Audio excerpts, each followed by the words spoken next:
Madam, with your permission, I rise to move that the bill to augment the resources for meeting expenditure on national security and for public health and to levy a cess for the said purposes on the machines installed or other processes undertaken by which specified goods are manufactured or produced and for matters connected therewith or incidental thereto. माननीय मंत्री जी bill पर बोलना चाहते हैं?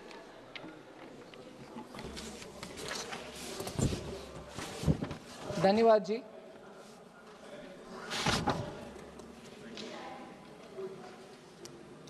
Madam, I've, with your permission, just introduced the Health Security, say National Security Cess Bill 2025.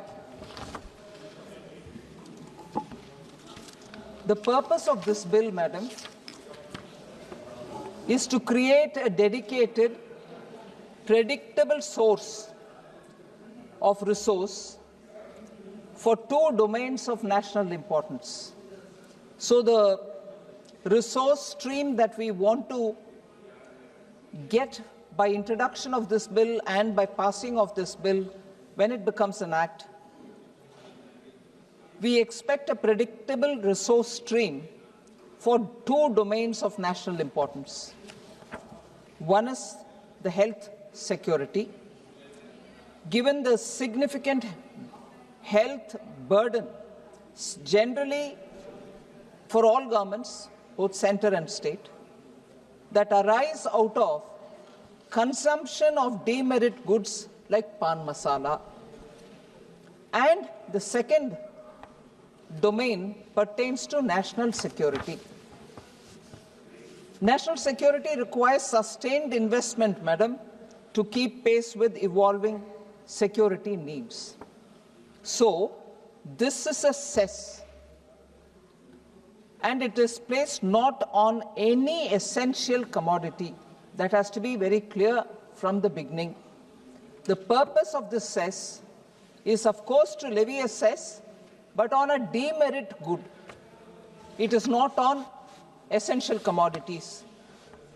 And demerit goods which are associated with significant health risks.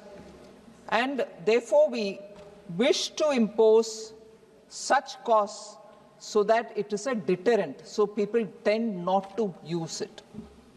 For a start, sir or madam, it is being imposed on pan masala, whose ill impacts on health of our citizens is very well known and very well documented.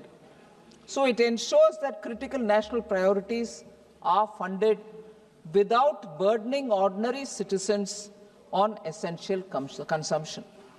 मैं सिर्फ इस point को हिंदी में भी कहना चाह रही हूँ कि ये कोई एसेंशियल कमोडिटी के ऊपर सेस नहीं है।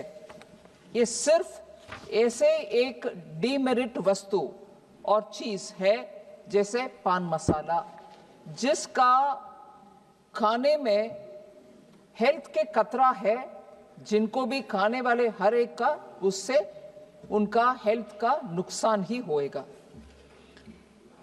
By levying the cess, ये सेस डालने में और उसके कारण उसका पान मसाला का दाम बढ़ाने में एक हम मानते हैं एक डिटरेंट, मतलब एक रुकावट पैदा करने का कोशिश है कि दाम बढ़ाओ, पान मसाला खाने में रुकावट होगा। इस सेस के द्वारा जो रेवेन्यू मिलेगा उसको हम हेल्थ के अवेयरनेस बिल्डिंग या कुछ प्रोग्राम के द्वारा, एक स्कीम के द्वारा स्टेट्स को भी देने के लिए प्रावधान है। सेस मतलब तुरंत सबका मन में ये बात आते हैं कि सेस के द्वारा केंद्र सरकार, उससे जो आमदनी मिलता है केंद्र सरकार उसको उपयोग करती है, उनके हाथ में रखते हैं, स्टेट से शेयर नहीं करते। मगर इसमें हम इसीलिए बात बोल रहे हैं कि हेल्थ के विषय में, क्योंकि ये टैक्स सेस के रूप में ये टैक्स पान मसाला जैसे चीज के ऊपर लगाने के लिए प्रावधान है, इससे जो आता है सेस, उसमें एक हिस्सा स्टेट्स को भी स्कीम के द्वारा हम देंगे कि हेल्थ रिलेटेड एक्टिविटीज में उपयोग कीजिए। सेस है, फिर भी स्टेट्स के साथ हम शेयर स्कीम्स के द्वारा करने का प्रावधान रख रहे हैं। सो दोबारा मैं क्लैरिफाई करना चाहती हूं ओपनिंग स्टेटमेंट में ही कि ये सेस है, एक्साइज ड्यूटी के बाद नहीं है। सेस मतलब नॉर्मली स्टेट के सेंटर के हाथ में रहते हैं, मगर इसमें एक भाग स्टेट्स को भी हम दे रहे हैं क्योंकि हेल्थ रिलेटेड एक्टिविटीज अंडरटेक कर सकते हो।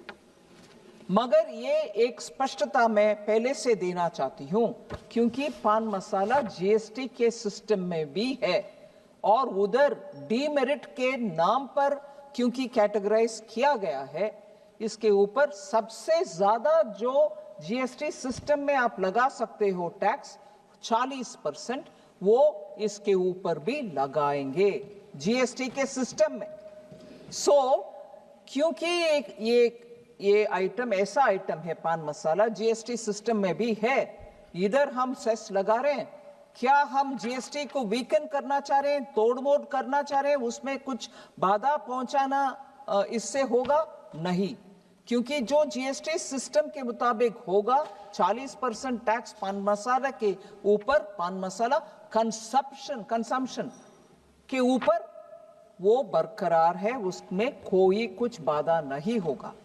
मगर ये सेस के द्वारा जो हम लगा रहे हैं, क्योंकि जीएसटी सिस्टम में कंजम्पशन के ऊपर है और आज भी कंजम्पशन के ऊपर जीएसटी सिस्टम में पान मसाला के ऊपर जो टैक्स है 28% प्लस कॉम्पनसेशन सेस, और वो कॉम्पनसेशन सेस खत्म होने वाले हैं, इसीलिए उधर 40% रेट में वो चली जाएगा।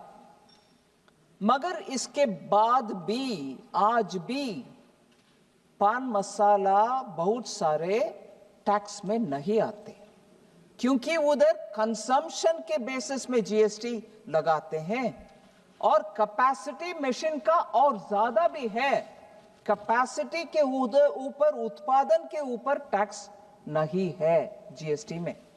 इसीलिए टोबैको जीएसटी में भी है और कल एक्साइज ड्यूटी में भी लगाया गया है। उत्पादन के ऊपर टैक्स है एक्साइज, मगर उत्पादन के ऊपर पान मसाले के ऊपर टैक्स नहीं लगा सकते क्योंकि वो एक्साइजेबल नहीं है। सो एक्साइज के द्वारा कल मैं सिगरेट के ऊपर डाला, उसमें पान मसाला को जोड़ना था, मगर वो एक्साइज के कैटेगरी में नहीं आता, इसीलिए कल सिगरेट को ले आए क्योंकि 40% से ऊपर सिगरेट के ऊपर भी टैक्स होना चाहिए क्योंकि वो सस्ते में अवेलेबल होना नहीं चाहिए, इसीलिए एक्साइज ड्यूटी के द्वारा सिगरेट में लगाए। मगर क्योंकि पान मसाला एक्साइज में नहीं आता, नया कानून के द्वारा प्रोडक्शन, उत्पादन के ऊपर टैक्स लगा रहे सेस के नाम पर, और उसको स्टेट्स के साथ भी स्कीम के द्वारा हम शेयर भी कर रहे हैं। ये है इस कानून का एक यूनिक पॉइंट, इसको मैं पहले ही सामने रखना चाहती हूं क्योंकि सदस्यगण को ये परिचय होना चाहिए। और ये टोटली डिफरेंट एस्पेक्ट में लगा रहे हैं, ये बात मैं उल्लेख किया 1 मिनट पहले, दोबारा बोल रही हूं। It is impose not on consumption, consumption के ऊपर जीएसटी के द्वारा लगा रहे, मगर इधर मशीन लिंक्ड और कैपेसिटी बेस्ड पोटेंशियल के ऊपर टैक्स लगा रहे हैं। सिगरेट को मशीन लिंक्ड कैपेसिटी के ऊपर टैक्स कल एक्साइज के द्वारा लगाए, मगर पान मसाला जैसे मैंने बताया क्योंकि एक्साइजेबल नहीं है, उसके लिए अलग सा कानून बनना पड़ रहा है। कुछ और मकसद नहीं है, मगर ये जो कानून अभी हम सेस के नाम पर ले आ रहे हैं